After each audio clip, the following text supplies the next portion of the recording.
پہلے زمانے میں ایک بادشاہ تھا۔ اس کے یہاں ایک جادوگر تھا۔ جب جادوگر بوڑھا ہو گیا تو اس نے بادشاہ سے کہا کہ میں اب بوڑھا ہو گیا ہوں اور میری موت کا وقت قریب آ رہا ہے، مجھے کوئی بچہ سونپ دو، میں اسے جادو سکھا دوں۔ چنانچہ وہ ایک ذہین لڑکے کو تعلیم دینے لگا۔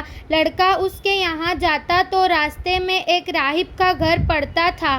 وہ عبادت میں مشغول ہوتا۔ لڑکا بھی وہاں کھڑا ہو جاتا اور اس کے عبادت کے طریقے کو دیکھتا اور سنتا۔ آتے جاتے وہاں رک جایا کرتا تھا۔ جادوگر بھی مارتا اور باپ بھی، کیونکہ وہاں بھی دیر سے پہنچتا اور یہاں بھی دیر سے آتا۔ ایک دن لڑکے نے راہب کے سامنے شکایت پیش کی۔ راہب نے کہا، جب جادوگر تم سے پوچھے کیوں دیر ہو گئی تو کہنا گھر والوں نے روک لیا تھا، اور گھر والے ناراض ہو تو کہنا جادوگر نے روک لیا تھا۔ یوں ہی ایک زمانہ گزر گیا۔ ایک طرف تو وہ جادو سیکھتا اور دوسری طرف اللہ کا دین سیکھتا تھا۔ ایک دن یہ دیکھتا ہے کہ راستے میں ایک خطرناک سانپ پڑا ہے جس نے لوگوں کا راستہ بند کر رکھا ہے۔ سب لوگ ادھر ادھر پریشان کھڑے ہیں۔ اس نے اپنے دل میں سوچا کہ آج موقع ہے، میں امتحان لوں، راہب کا دین خدا کو پسند ہے یا جادوگر کا۔ اس نے ایک پتھر اٹھا کر اور یہ کہہ کر سانپ پر پھینکا کہ اے خدایا، اگر تیرے نزدیک راہب کا دین جادوگر کی تعلیم سے زیادہ محبوب ہے تو اس جانور کو پتھر سے ختم کر دے تاکہ لوگوں کو اس کی بلا سے نجات مل جائے۔ پتھر لگتے ہی سانپ مر گیا اور لوگوں کا آنا جانا شروع ہو گیا۔ اور پھر لڑکے نے جا کر راہب کو خبر دی۔ راہب نے کہا، پیارے بچے، آج کے دن تو مجھ سے زیادہ افضل ہے۔ اب خدا کی طرف سے تیری آزمائش ہوگی۔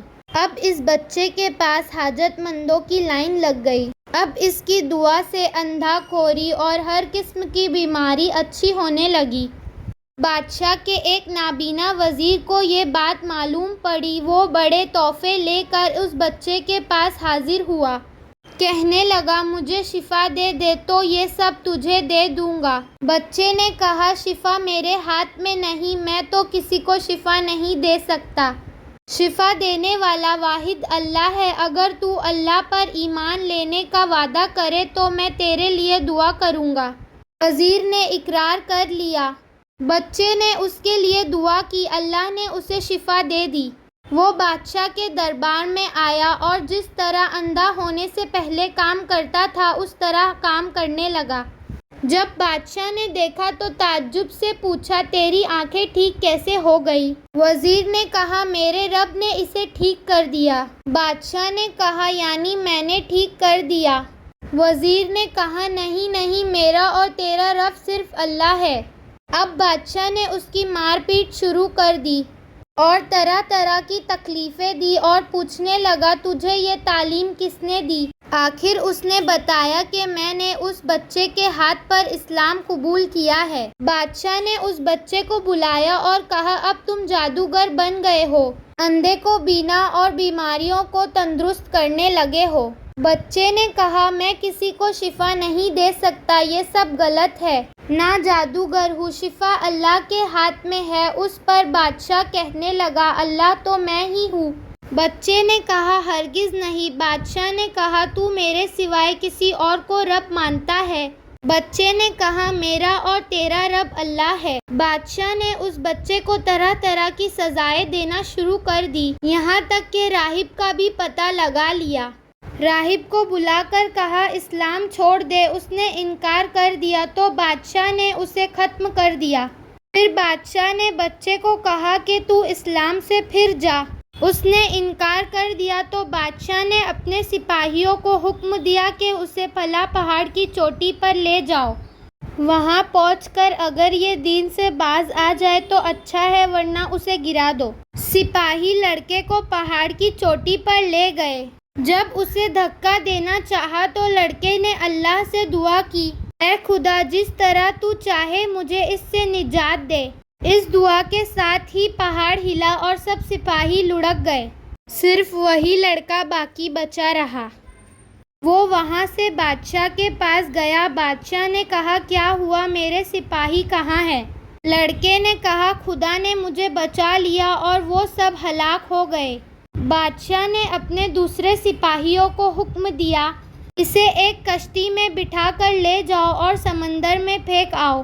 یہ لوگ اسے لے کر چلے گئے۔ سمندر کے بیچ پہنچ کر جب اسے پھینکنا چاہا تو پھر بچے نے خدا سے پھر وہی دعا کی، اللہ جس طرح تو چاہے مجھے ان سے بچا۔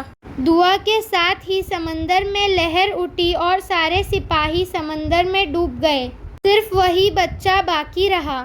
پھر وہ بادشاہ کے پاس آیا اور کہنے لگا میرے رب نے مجھے بچا لیا، اور بادشاہ تو چاہے کتنی بھی کوشش کر لے تو مجھے ہلاک نہیں کر سکتا۔